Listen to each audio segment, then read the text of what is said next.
नमस्कार, आप देख रहे हैं द ऑर्डरिंग और ये है पेंडोरा पेपर्स पार्ट 2। हमने पहले पार्ट में बात की थी कि पेंडोरा पेपर्स क्या हैं और ये क्या इन्फॉर्मेशन रिवील करते हैं। और आज की इस वीडियो में हम बात करेंगे कि कैसे ये पैसों की हेर फेर की प्रक्रिया काम करती है और क्या भारत का आयकर विभाग विदेशों में जमा इन पैसे को रिकवर या फिर उनके ऊपर टैक्स चार्ज कर सकता है।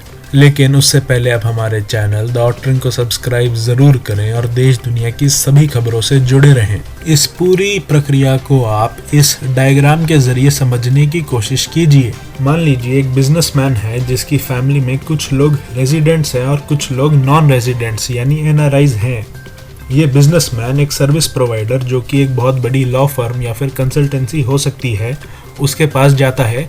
इस एग्जाम्पल में हम मान लेते हैं ये सर्विस प्रोवाइडर एशिया सिटी है। ये सर्विस प्रोवाइडर एक टैक्स हेवन कंट्री में एक ट्रस्ट को सेटअप करता है। किसी भी ट्रस्ट के 3 मुख्य हिस्से होते हैं। पहला होता है सेटलर जो कि ट्रस्ट को सेटअप करता है, दूसरा होता है ट्रस्टी जो ट्रस्ट को मैनेज करता है, और तीसरा होता है बेनिफिशियरी जिन्हें ट्रस्ट के काम करने से बेनिफिट होता है। क्योंकि ये ट्रस्ट एक टैक्स हेवन कंट्री के अंदर सेटअप किया गया है तो इन सभी लोगों की इंफॉर्मेशन गोपनीय रखी जाती है। बिजनेसमैन अपने इन सारे एसेट्स को इस ट्रस्ट के अंदर डाल देता है यानी ट्रांसफर कर देता है।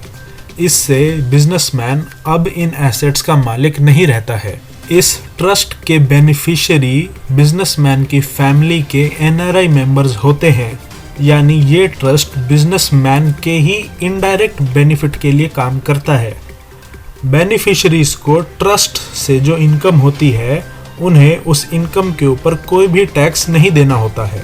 और एक बार जब ये एसेट्स इंडिया के बाहर चले जाते हैं तो इन एसेट्स का यूज़ किसी भी चीज़ के लिए किया जा सकता है और उन ट्रांजैक्शंस को ट्रैक करना लगभग इम्पॉसिबल बन जाता है। एक्ट 2015 के मुताबिक रेजिडेंट इंडियंस जो किसी ट्रस्ट के सेटलर, ट्रस्टी या फिर बेनिफिशरी हैं उन्हें अपने फॉरेन फाइनेंशियल इंटरेस्ट्स और एसेट्स की जानकारी टैक्स रिटर्न्स में देनी होती है। मगर यहाँ पर एक कैच है, नॉन रेजिडेंट इंडियंस के ऊपर यह लॉ लागू नहीं होता है। अब इनकम टैक्स डिपार्टमेंट के पास क्या विकल्प है? यदि इनकम टैक्स लॉ के अंदर एक बदलाव के जरिए ये घोषणा कर दी जाए कि यदि ट्रस्टी भारत का निवासी है तो इनकम टैक्स डिपार्टमेंट ट्रस्ट को भी भारत का निवासी मान सकता है, या फिर इनकम टैक्स डिपार्टमेंट ये साबित कर दे कि ट्रस्टी को अपॉइंट या फिर ऑर्डर्स देने वाला एक रेजिडेंट इंडियन है। यहाँ पर एक बात समझनी बहुत ज्यादा जरूरी है कि ये सारा केस टैक्स अवॉइडेंस का है, ना कि टैक्स इवेजन का। और परेशानी की बात ये है कि जो जितने ज्यादा पैसे कमाता है वो उतना ही कम टैक्स देता है, और ये टैक्स अवॉइडेंस के साधन एक आम आदमी के पास नहीं होते हैं।